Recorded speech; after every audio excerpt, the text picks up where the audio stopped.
The most successful hallucination in human history is only 2 letters long. We. We won the trophy. We had a bad season. We need a better defense. If you've ever heard these sentences and felt a deep internal disconnect, like you're watching a collective glitch in the human operating system, this is for you. You aren't a hater. You aren't boring. You are part of the emotionally immune. While the rest of the world is experiencing legitimate clinical grief over a game played by strangers 3,000 miles away, your brain is running a high-resolution reality check.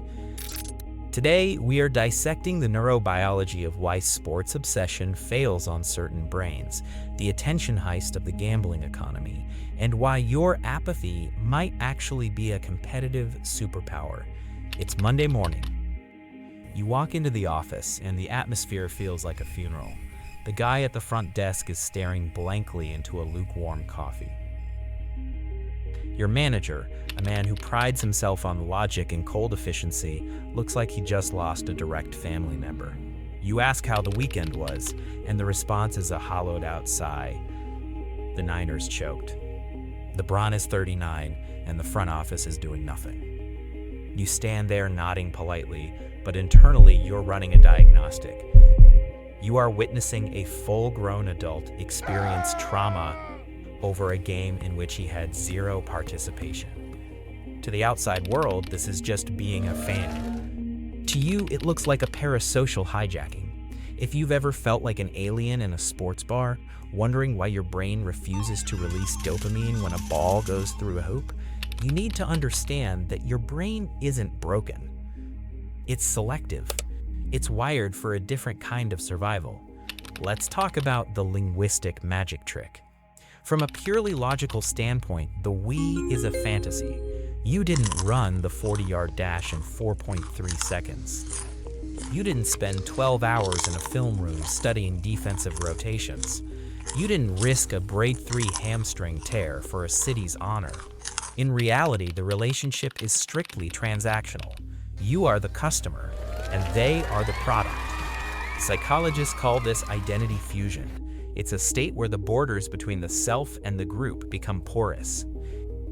In our evolutionary past, this was a survival mechanism. If your tribe won a hunt, you ate. If your tribe lost territory, you died.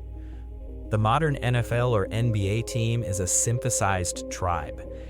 It provides the colors, the logos, and the enemies, but without the actual survival stakes.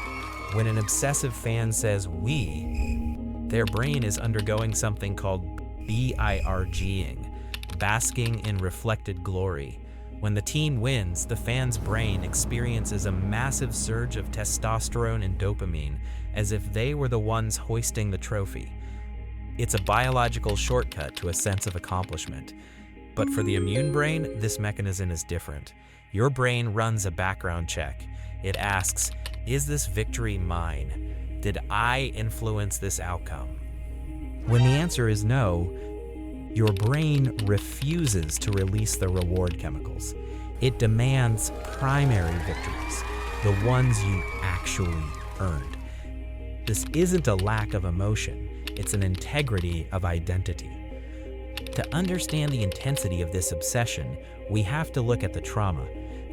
Think about the 2016 Warriors blowing a 3-1 lead, or the Falcons' collapse in Super Bowl 51. For millions of fans, these weren't just losses. They were traumatic events.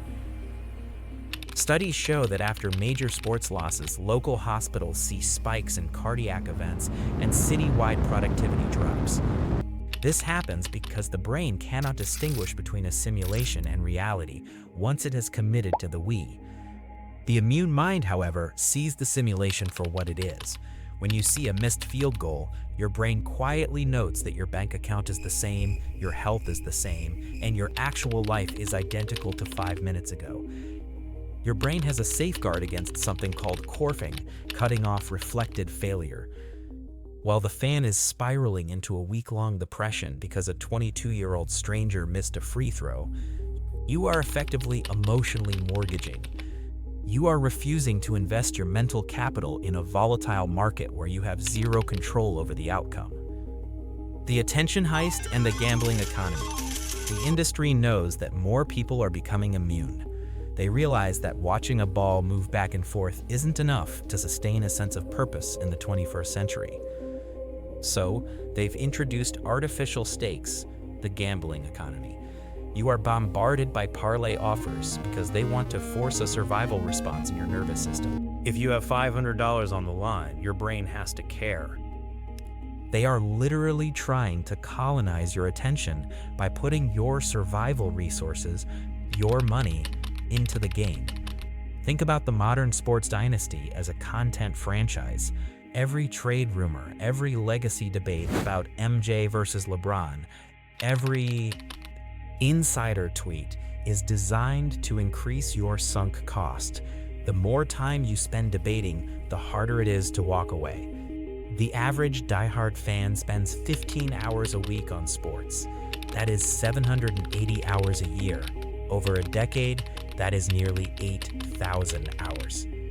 That is enough time to become world-class in a new language, a musical instrument, or a high-income skill.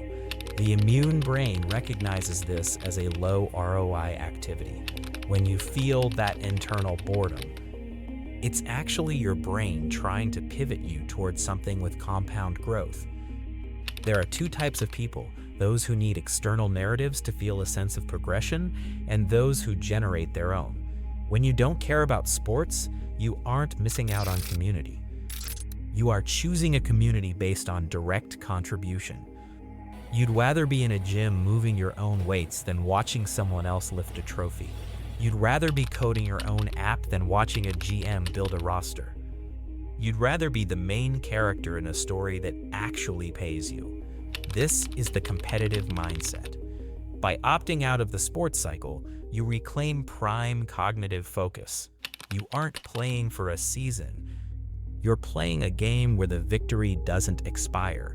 The next time you're at a party and someone asks, "Did you see the game?" and you say, "No," don't feel awkward. You aren't broken. You are selective. In a world designed to farm your attention for profit, selectivity is the ultimate superpower. You aren't on the sidelines wishing you cared more. You're in the arena of your own life, playing for real stakes. If this resonated with you, it means your meaning economy is still under your control. I want to hear from you in the comments. What was the specific moment you realized you were immune to the hype? Was it a specific game, or just a slow realization that the we was a lie? If you want more content that challenges the standard social firmware and validates how you actually think, subscribe. We're building a different kind of tribe here, one where you actually belong, because you actually contribute. See you in the next one.